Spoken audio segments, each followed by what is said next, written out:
हाँ जी दोस्तों, health post world से ਤੁਹਾਡਾ ਬਹੁਤ-ਬਹੁਤ ਸਵਾਗਤ ਹੈ। ਹਰ ਰੋਜ਼ ਦੀ ਤਰ੍ਹਾਂ ਨਵੀਂ ਵੀਡੀਓ ਤੇ ਨਵੀਂ ਜਾਣਕਾਰੀ ਲੈ ਕੇ ਤੁਹਾਡੇ ਸਾਹਮਣੇ ਪੇਸ਼ ਹਾਂ। ਦੋਸਤੋ, ਅੱਜ ਆਪਾਂ ਗੱਲਬਾਤ ਕਰਾਂਗੇ ਗਠੀਏ ਬਾਰੇ। ਬੜੇ ਲੋਕਾਂ ਵਿੱਚ ਇਹ ਜਿਹੜੀ ਸਮੱਸਿਆ ਹੈ, ਬਿਮਾਰੀ ਹੈ, ਪਾਈ ਜਾਂਦੀ ਹੈ।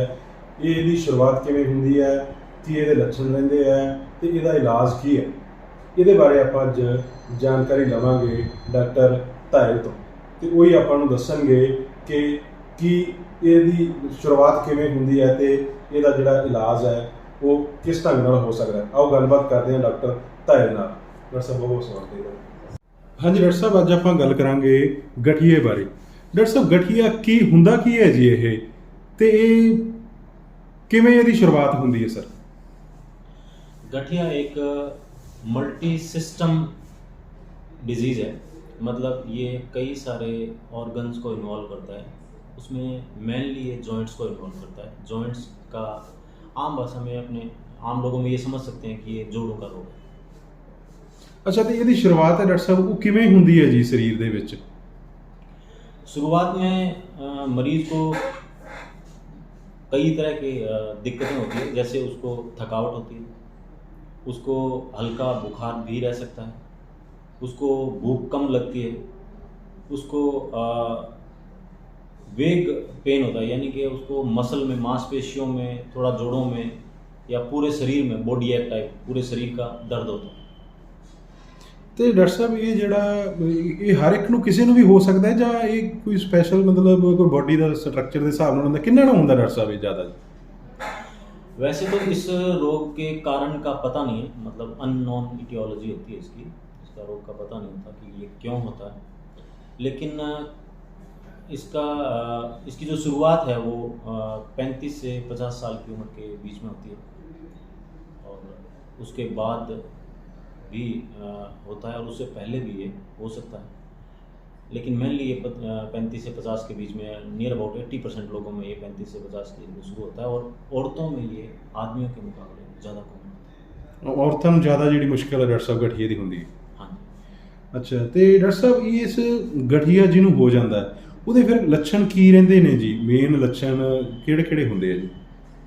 हाँ, इसके कुछ टिपिकल से लक्षण होते हैं कि यदि थोड़ा सा भी हम किसी पेशेंट्स को बता दें तो वो आराम से इसके बारे में सोच सकता है। उसको सबसे पहले जो सबसे मुख्य जो सिम्टम होता है वो होता है मॉर्निंग स्टिफनेस। यानी कि जब पेशेंट जब सुबह उठता है तो उसकी जोड़ों में जकड़न होती है जो 1 घंटे से ज़्यादा रहती है। ये सबसे मेन फीचर है इसका। दूसरा फीचर है इसका कि ये मल्टीपल जॉइंट्स इन्वॉल्व होते हैं, यानी कि 4-5 से ज़्यादा भी जॉइंट इन्वॉल्व होते हैं, और कुछ लोगों में 2 से 3 जॉइंट भी इन्वॉल्व हो सकते हैं, लेकिन ज़्यादातर लोगों में ये 4-5 या उससे भी ज़्यादा जॉइंट इन्वॉल्व होते हैं। और तीसरा जो इसका मेन लक्षण ये है कि ये सिमेट्रिक इन्वॉल्वमेंट, यानी कि दोनों साइड के जोड़ों में दिक्कत रहती है। तो यदि एक हाथ में प्रॉब्लम है तो दूसरे में भी होगी, दोनों रिस्ट में प्रॉब्लम होगी, दोनों फुट में प्रॉब्लम होगी, दोनों नीज में प्रॉब्लम होगी। एक साइड में नहीं होता है। मुख्य रूप से ये दोनों साइड में होता है, दोनों साइड के हाथों में, दोनों साइड के पैरों में। ਤੇ ਡਾਕਟਰ ਸਾਹਿਬ, ਇਹਦੀ ਫਿਰ ਪਤਾ, ਮਤਲਬ ਮੰਨ ਲਓ ਜਿਵੇਂ ਕਿਸੇ ਦੇ ਵੀ ਦਰਦ ਹੁੰਦਾ ਹੈ ਤੇ ਫਿਰ ਇਹਦਾ ਜਿਹੜਾ ਪਤਾ ਲੱਗਦਾ ਹੈ ਵੀ ਇਹ ਗਠੀਏ ਦੀ ਨਿਸ਼ਾਨੀ, ਉਹਨੂੰ ਕੀ ਟੈਸਟ ਕਿਹੜਾ ਕਰਾਉਣ ਜਾਂ ਕਿੱਦਾਂ ਉਹ ਪਤਾ ਲੱਗੇਗਾ ਜੀ ਇਹ ਗਠੀਆ ਹੋ ਗਿਆ जी? हाँ, देखो, गठिए के लिए सबसे ज़रूरी ये है कि जिस भी पेशेंट को जोड़ों संबंधी या मांसपेशियों संबंधी दिक्कत हो, कि यानी कि उसके जॉइंट्स में सोजिश हो रही है, उसकी मांसपेशियों में दर्द रहता है, उसको वीकनेस महसूस होती है, थकावट जल्दी हो जाती है, भूख कम लगती है, और इस रोग में वेट लॉस भी होता है, वज़न कम होता है। ज़्यादातर केस में हम देखते हैं कि जो गठिए के जो रोगी होते हैं उनका वज़न कम होता है। एक दूसरा रोग होता है, इसको हम ऑस्टियोआर्थराइटिस बोलते हैं, जो मेनली नी जॉइंट को इन्वॉल्व करता है। वो ओवरवेट में ज़्यादा कॉमन होता है, और गठिए के जो रोगी होते हैं उनका वज़न कम होता है। तो शुरुआत में पेशेंट को इस तरह की दिक्कत होगी। फिर थोड़ा सा ये जो प्रॉब्लम है ये 3 हफ्ते से ज़्यादा तक रहती है। जब 3 हफ्ते से ज़्यादा रहती है तो उसके बाद में पेशेंट को जॉइंट्स में सोजिश आनी शुरू हो जाती है, और जॉइंट्स में भी मेन जो मुख्य रूप से हाथ के जो जोड़ हैं उनमें दिक्कत आती है, घुटनों में दिक्कत आती है, जो पैर के जो फुट के जो जॉइंट्स होते हैं उनमें दिक्कत आती है। कमर में दिक्कत नहीं आती है, इनमें गर्दन में दिक्कत आती है, लेकिन जो लोअर बैक है उनमें प्रॉब्लम नहीं आती है, वो स्पेयर कर जाता है, वहाँ पे कोई दिक्कत होती नहीं है। तो जो पेशेंट जिसको सुबह उठते ही जकड़न होती है जोड़ों में, जो 1 घंटे से ज़्यादा रहती है, दोनों साइड के जोड़ों में, यानी कि दोनों हाथों में या दोनों रिस्ट में या दोनों एल्बो में, कोहनी जो होती है उनमें, यदि उसको प्रॉब्लम हो रही है, उसको दर्द हो रहा है, उसमें सोजिश है, जकड़न है, तो उसे अपने डॉक्टर को, ऑर्थोपेडिक सर्जन को ज़रूर चेक करवाना चाहिए। और उसके अंदर हम सबसे पहले जब हमको पेशेंट आता है तो हम उसकी हिस्ट्री लेते हैं। तो पेशेंट बताता है कि मेरे को इस तरह की प्रॉब्लम है, तो हम कुछ ब्लड टेस्ट भी करवाते हैं।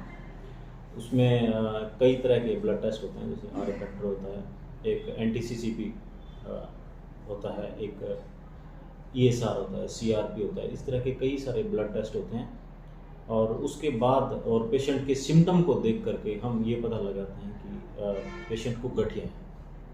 ਅੱਛਾ ਡਾਕਟਰ ਸਾਹਿਬ, ਇੱਕ ਇਹ ਦੱਸਿਓ ਵੀ ਜਿਹੜੇ ਲੋਕਾਂ ਦੇ ਮਤਲਬ ਏਜ 'ਚ ਜਾ ਕੇ, ਕਿਸੇ ਉਮਰ 'ਚ ਜਾ ਕੇ, ਕੋਈ 40 ਸਾਲ 50 ਸਾਲ ਤੱਕ ਹੱਥਾਂ ਦੀ ਗੱਲ ਕਰੀਏ ਜਾਂ ਪੈਰਾਂ ਦੀਆਂ ਉਂਗਲਾਂ ਦੀ ਗੱਲ ਕਰੀਏ, ਇਹ ਫਿਰ ਟੇਢੇ ਹੋ ਜਾਂਦੇ ਡਾਕਟਰ ਸਾਹਿਬ, ਉਹ ਗਠੀਏ ਦਾ ਨਤੀਜਾ ਹੁੰਦਾ ਹੈ ਜੀ।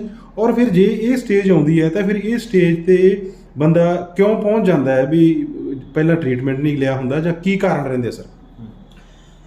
यदि गठिए का हमें शुरुआती स्टेज में पता चल जाए, यदि पेशेंट शुरू से ही ऑर्थोपेडिक सर्जन को दिखा दे और ऑर्थोपेडिक सर्जन उसकी इन्वेस्टिगेशन करके, उसकी जांच करके, उसका सिम्टम साइन देख करके जब एक डायग्नोस बनाता है कि इसको गठिया है और शुरू से ही उसका ट्रीटमेंट शुरू हो जाए अर्ली स्टेज में, तो पेशेंट को ये जो जोड़ों में जो टेढ़ापन है, ये जो डिफॉर्मिटी हो जाती है, हाथ टेढ़े हो जाते हैं, पैर टेढ़े हो जाते हैं, घुटने टेढ़े हो जाते हैं, और ऐसी स्टेज आ जाती है कि पेशेंट को नी रिप्लेसमेंट कराना पड़ता है। हाथों में, पैरों में इतनी स्टिफनेस हो जाती है कि वो फिर मेडिसिन से ठीक नहीं हो पाता। इसलिए अर्ली स्टेज में यदि हो तो ये डिफॉर्मिटी डेवलप नहीं होएगी। इसका जो ट्रीटमेंट का एक लाइन है कि अर्ली एग्रेसिव ट्रीटमेंट, शुरुआत में, जल्दी में और प्रॉपर तरीके से इसका मेडिसिन के साथ यदि हम दवाई शुरू करें तो ये दिक्कतें नहीं आएंगी। जो जोड़ों में डिफॉर्मिटी, जो जोड़ों में जो टेढ़ापन जो आ जाता है, ਇਹ ਫਿਰ ਡਾਕਟਰ ਸਾਹਿਬ ਇਹ ਲਾਪਰਵਾਹੀ ਕਰਕੇ ਹੀ ਹੁੰਦਾ ਵੀ ਲੋਕ ਟ੍ਰੀਟਮੈਂਟ ਨਹੀਂ ਕਰਾਉਂਦੇ ਤੇ ਉਦਾਂ ਹੀ ਦਵਾਈ ਆਪਦੇ ਲੈਵਲ ਤੇ ਲੈ ਲੂ ਕੇ ਸਾਰੀ ਜਾਂਦੇ ਆ ਜੀ? हाँ, इसमें मैं 2 बातें कहना चाहता हूँ। एक तो लापरवाही भी होती है। पेशेंट सबसे पहले तो अपने आसपास के किसी जो भी मेडिकल स्टोर है या कोई क्वैक है, कोई भी जो भी उसका लोकल डॉक्टर है जिसे कहते हैं, उनको दिखाता है। वो अपने हिसाब से कुछ भी दवाइयाँ देते हैं और ज़्यादातर केस में वो लोग स्टीरॉयड देते हैं। और बहुत बार ऐसा होता है, लोग कहते हैं कि जो मैं देसी दवाई ले रहा हूँ, पूड़ियाँ खा रहा हूँ, उनमें ज़्यादातर केस में स्टीरॉयड होता है। स्टीरॉयड का भी इस डिजीज़ के अंदर, इस रोग के अंदर बहुत अहम रोल है, लेकिन उसको देने का एक तरीका है, उसकी एक पर्टिकुलर डोज होती है। लो डोज स्टीरॉयड देते हैं और वो भी लॉन्ग टर्म तक नहीं देते हैं, क्योंकि high dose steroid long term तक लेते हैं तो उससे पेशेंट को और दूसरे रोग हो जाते हैं, जिससे पेशेंट को बहुत दिक्कतों का सामना करना पड़ता है। तो इस वजह से ये हो जाता है। और दूसरा ये होता है कि मतलब पेशेंट ने ब्लड टेस्ट करवाया और उसके अंदर RA फैक्टर पॉजिटिव आया, तो कहा जी इसको गठिया है। ऐसा नहीं है। यदि कोई पेशेंट है, मान लीजिए कोई एल्डरली पेशेंट है, बुजुर्ग पेशेंट है, और उनको गठिए का टेस्ट पॉजिटिव है और उनको जॉइंट्स में दर्द है, तो इसका मतलब ये नहीं कि उनको गठिया है। ਸਰ ਆਪਾਂ ਇੱਕ ਇਹ ਕਹੀਏ ਵੀ ਜਿਵੇਂ ਮੰਨ ਲਓ ਕਿਸੇ ਨੇ RA ਫੈਕਟਰ ਟੈਸਟ ਕਰਾ ਲਿਆ, ਉਹਦਾ RA ਫੈਕਟਰ ਪੋਜ਼ਿਟਿਵ ਆ ਗਿਆ, ਤੇ ਕੀ ਉਹ ਗਠੀਆ ਡਾਕਟਰ ਸਾਹਿਬ ਜਾਂ ਉਹ ਗਠੀਆ नहीं ਹੈਗਾ जी? हाँ, ये बात ज़रूर मैं सभी दर्शकों को या जो पेशेंट्स हैं उनको ये बताना चाहता हूँ कि RA फैक्टर पॉजिटिव होने का मतलब गठिया नहीं है। 5% जनरल पॉपुलेशन के अंदर, 5% नॉर्मल लोगों के अंदर गठिया का जो RA फैक्टर है वो पॉजिटिव होता है। और जो एल्डरली पेशेंट है, जो उम्र दराज, जो नॉर्मल लोग हैं, उम्र दराज नॉर्मल लोग हैं, 15 से 20% केसेस में ये पॉजिटिव होता है। और आप यूँ समझ सकते हैं कि यदि आर ए फैक्टर पॉजिटिव है, यदि 100 लोग हैं जिनमें आर ए फैक्टर पॉजिटिव है, तो सिर्फ 33% लोगों में ही, वो यानी कि 1/3 लोगों में ही आर ए रोमेटॉइड आर्थराइटिस होता है। 66% लोगों में तो रोमेटॉइड आर्थराइटिस होता ही नहीं है, जबकि उनमें आर ए फैक्टर पॉजिटिव होता है। तो रोमेटॉइड आर्थराइटिस पता लगाने के लिए सिर्फ आर ए फैक्टर ही नहीं, कई क्लिनिकल सिम्टम है, पेशेंट का एग्जामिनेशन करके, क्लिनिकली उसको एग्जामिन करके हम पता लगाते हैं कि उसको गठिया है। अकेले आर ए फैक्टर से नहीं पता लगा सकते। ਇੱਕ ਡਾਕਟਰ ਸਾਹਿਬ ਆਮ ਤੌਰ ਤੇ ਇਹ ਹੁੰਦਾ ਹੈ ਵੀ ਜਦੋਂ ਕਿਸੇ ਦੇ ਹੱਡਾਂ ਪੈਰਾਂ 'ਚ ਇਦਾਂ ਜਿੱਦਾਂ ਜਿਹੜੇ ਤੁਸੀਂ ਲੱਛਣ ਦੱਸੇ ਇਹ ਲੱਛਣ ਆਉਂਦੇ ਆ, ਕੋਈ ਦਰਦ ਹੁੰਦਾ ਜਾਂ ਇਦਾਂ ਹੁੰਦਾ, ਉਹ ਆਮ ਤੌਰ ਤੇ ਜੇ ਪਿੰਡ ਪੱਧਰ ਦੀ ਗੱਲ ਕਰੀਏ ਤਾਂ ਪਿੰਡ ਵਾਲੇ ਡਾਕਟਰ ਤੋਂ ਦਵਾਈ ਲੈ ਲੈਂਦੇ ਆ, ਕੋਈ ਪੇਨ ਕਿਲਰ ਲੈ ਲਿਆ ਜਾਂ ਕੋਈ ਹੋਰ ਇਦਾਂ ਦੀ ਦਵਾਈ ਲੈ ਕੇ ਉਹਦੇ ਨਾਲ ਹੀ ਸਾਰ ਲੈਂਦੇ ਆ ਜੀ। ਤੇ ਉਹਨਾਂ ਨੂੰ ਫਿਰ ਡਾਕਟਰ ਸਾਹਿਬ ਕੀ ਕਰਨਾ ਕੀ ਚਾਹੀਦਾ जी? उनको सबसे पहले, जिनको भी थोड़ा भी शक होता है कि उनको जोड़ों में प्रॉब्लम होती है और मॉर्निंग स्टिफनेस होती है, तो अपने हड्डियों के डॉक्टर को चेक जरूर करवाना चाहिए। तो वो एग्जामिन करके और कुछ ब्लड टेस्ट करके वो पता लगा सकते हैं कि उसको गठिया है। ਤੇ ਡਾਕਟਰ ਸਾਹਿਬ ਜੇ ਆਪਾਂ ਹੁਣ ਗਠੀਏ ਦੇ ਇਲਾਜ ਦੀ ਗੱਲ ਕਰੀਏ ਤਾਂ ਇਹਦਾ ਇਲਾਜ ਕਿੱਦਾਂ ਹੁੰਦਾ ਹੈ ਜਾਂ ਕੀ ਉਹਦਾ ਰਹਿੰਦਾ ਹੈਗਾ, ਉਹਦੇ ਬਾਰੇ ਜਾਣਕਾਰੀ ਦਿਓ ਜੀ।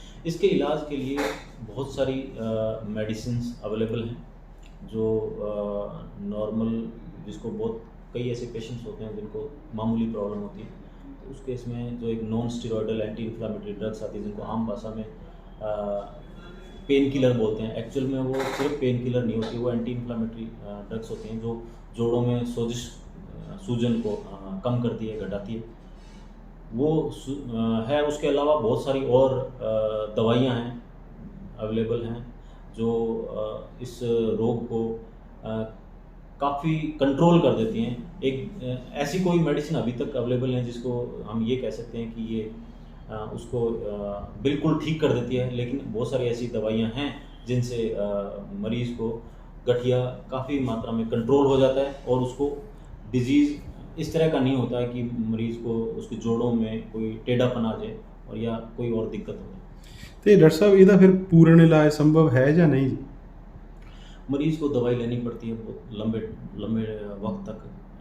एक बिना दवाई के तो मरीज़ ठीक नहीं रहता है। उसको कुछ मेडिसिन है जो शुरुआत में थोड़ी ज़्यादा लेनी पड़ती है, बाद में जब ये कंट्रोल हो जाता है तो 1 या 2 मेडिसिन होती हैं, वो काफ़ी लंबे टाइम तक चलती हैं। ਤੇ ਜਿਹੜੇ ਡਾਕਟਰ ਸਾਹਿਬ ਫਿਰ ਆਪਦੇ ਲੈਵਲ ਤੇ ਹੀ ਗਠੀਏ ਦਾ ਦੇਸੀ ਢੰਗ ਨਾਲ ਇਲਾਜ ਕਰਦੇ ਆ ਜਾਂ ਹੋਰ ਹੈ, ਫਿਰ ਉਹ ਆਪਦੀ ਸਿਹਤ ਨਾਲ ਖਿਲਵਾੜ ਕਰ ਰਹੇ ਆ ਜੀ?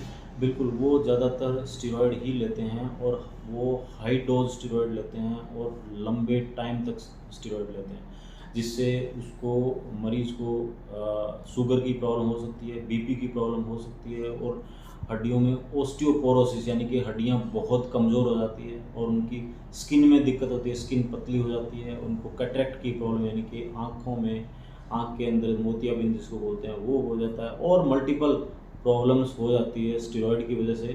तो आम पब्लिक को इस तरह से देसी या कुछ ऐसे दवाइयाँ नहीं लेनी चाहिए जो साइंटिफिकली प्रूव्ड नहीं है।